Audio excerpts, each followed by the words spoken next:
नमस्कार दोस्तों। महाराजा चंद्रगुप्त का दरबार लगा हुआ था। सभी सभासद अपनी अपनी जगह पर विराजमान थे।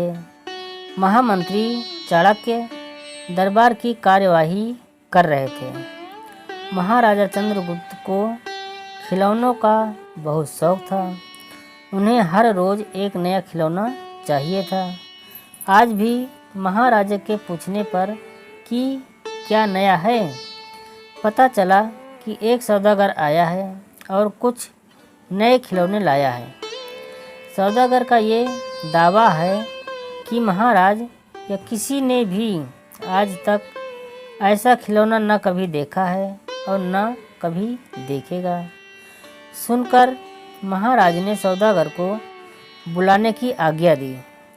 सौदागर आया और प्रणाम करने के बाद अपनी पिटारी में से 3 पुतले निकालकर महाराज के सामने रख दिए और कहा कि अन्नदाता, ये तीनों पुतले अपने आप में बहुत विशेष हैं। देखने में भले एक जैसे लगते हैं मगर वास्तव में बहुत निराले हैं।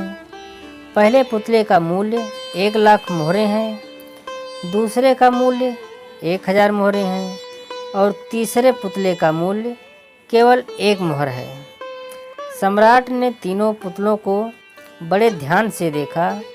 देखने में कोई अंतर नहीं लगा। फिर मूल्य में इतना अंतर क्यों? इस प्रश्न ने चंद्रगुप्त को बहुत परेशान कर दिया। हार कर उसने सभासदों को पुतले दिए और कहा कि इनमें क्या अंतर है, मुझे बताओ। सभासदों ने तीनों पुतलों को घुमा फिरा कर सब तरह से देखा मगर किसी को भी गुत्थी को सुलझाने का जवाब नहीं मिला। चंद्रगुप्त ने जब देखा कि सभी चुप हैं तो उसने वही प्रश्न अपने गुरु और महामंत्री चाणक्य से पूछा। चाणक्य ने पुतलों को बहुत ध्यान से देखा और दरबान को 3 तिनके लाने की आज्ञा दी। तिनके आने पर चाणक्य ने पहले पुतले के कान में तिनका डाला। सबने देखा कि तिनका सीधा पेट में चला गया। थोड़ी देर बाद पुतले के होंठ हिले और फिर बंद हो गए। अब चाणक्य ने अगला तिनका दूसरे पुतले के कान में डाला। इस बार सब ने देखा कि तिनका दूसरे कान से बाहर आ गया और पुतला ज्यों का त्यों रहा। ये देखकर सभी की उत्सुकता बढ़ती जा रही थी कि आगे क्या होगा। अब चाणक्य ने तिनका तीसरे पुतले के कान में डाला।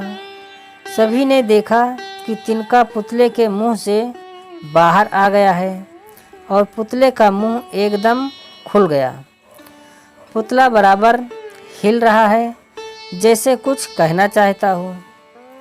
चंद्रगुप्त के पूछने पर कि ये सब क्या है और इन पुतलों का मूल्य अलग अलग क्यों है, चाणक्य ने उत्तर दिया, राजन, चरित्रवान सदा सुनी सुनाई बातों को अपने तक ही रखते हैं और उनकी पुष्टि करने के बाद ही अपना मुंह खोलते हैं। यही उनकी महानता है।